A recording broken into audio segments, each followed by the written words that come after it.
क्या हुआ जब बांके बिहारी मंदिर की मूर्ति बोलने लगी। उसके बाद जो कुछ हुआ, मंदिर में उपस्थित सभी लोगों के रोंगटे खड़े हो गए।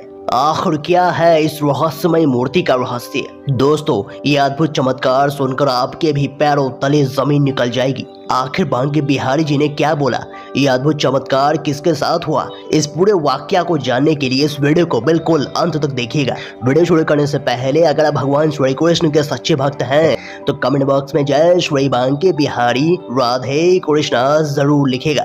दोस्तों, ये चमत्कार हुआ था उत्तर प्रदेश के रहने वाली एक माता जी के साथ। कहानी इस प्रकार है कि एक माता जी का नियम था कि हर महीने श्री बांके बिहारी जी के दर्शन के लिए वो जाती थी। हर महीने वो जब भी जाती थी तो कुछ न कुछ लेकर ही जाती थी। वैसे तो वो बहुत गरीब थी, पर अपने भाव के अनुसार जो भी अच्छा लगता, कभी केला, कभी सेब, कभी कुछ घर से बना कर ले जाती थी, कभी खाली हाथ नहीं जाती थी।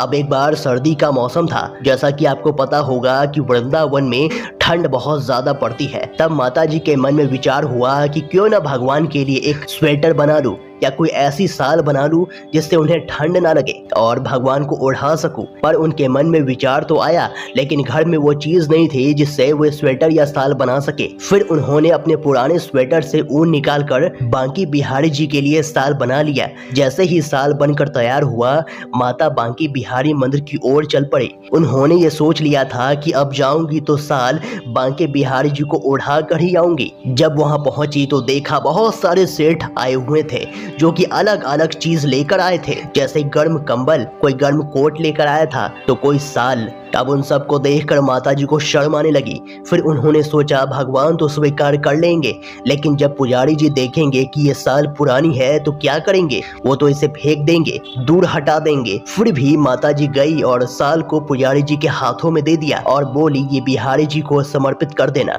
और वापस घर चली आई। जैसे ही रात हुई, बिहारी जी निधिवन से रास लीला रचाकर सोने आए तो बहुत ठंड लग रही थी। रात्रि में बांके बिहारी जी स्वप्न में पुजारी जी को कहते हैं, अरे पुजारी जी बहुत ठंड लग रही है, गर्म कपड़े पहना दो। पुजारी जी की नींद खुल गई।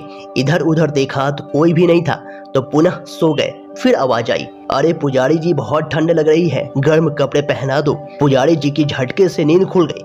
पूछा कौन बोल रहा है? फिर आवाज आई, मंदिर से बिहारी जी बोल रहे हैं। पुजारी जी जल्दी जल्दी गए और सेठों के द्वारा दिए गए गर्म कंबल को बिहारी जी के सामने रख दिया और वापस सोने चले गए। फिर थोड़ी देर बाद फिर से आवाज आती है कि बहुत ठंड लग रही है, गर्म कपड़े पहना दो। पुजारी जी की फिर से नींद खुल गई। उन्होंने बिहारी जी के समीप जाकर कहा, सभी गर्म कपड़े तो यहीं रखे हैं भगवान, आप कौन सी लीला कर रहे हैं? वो हाथ जोड़कर भगवान के सामने खड़े हो गए। भगवान फिर से बोलते हैं कि बहुत ठंड लग रही है, गर्म कपड़े पहना दो। पुजारी जी ने कहा, क्या पहनाए भगवान, आप ही बता दीजिए। तो बिहारी जी ने कहा, प्रातःकालीन एक वृद्ध माता आई थी एक साल लेकर, तुमने सोचा ये पुरानी है, तुमने वहां से हटाकर अलग रख दिया, उसे जल्दी लेकर आओ, मुझे पहनाओ। अब पुजारी जी भागकर वो साल लेकर आए और आते ही बिहारी जी के शरीर पर उड़ा दिया। जैसे ही साल शरीर पर उड़ाया, बिहारी जी ने कहा अब ठंड दूर हो गई। फिर भगवान सो गए। इधर पुजारी जी हैरान थे, बोले मुझसे भारी अपराध हो गया। माता कितने भाव से ये साल बनाकर लाई थी और मैंने इस पवित्र साल को दूर हटा कर रख दिया। मैंने उनका मान नहीं रखा, पर परमात्मा ने स्वयं आकर उस वृद्ध माता का मान बढ़ा दिया। बांके बिहारी जी किसी न किसी प्रकार से अपने भक्त का मान बढ़ा ही देते हैं। आप इस सच्ची घटना के बारे में क्या सोचते हैं, हमें कमेंट बॉक्स में जरूर बताइएगा। अगर आपको ये वीडियो पसंद आए तो वीडियो को लाइक करें, कमेंट करें और इस वीडियो को ज्यादा से ज्यादा शेयर करें। तो आज के लिए बस इतना ही। अगले वीडियो में फिर से मुलाकात होगी, तब तक के लिए अपना ख्याल रखें। धन्यवाद।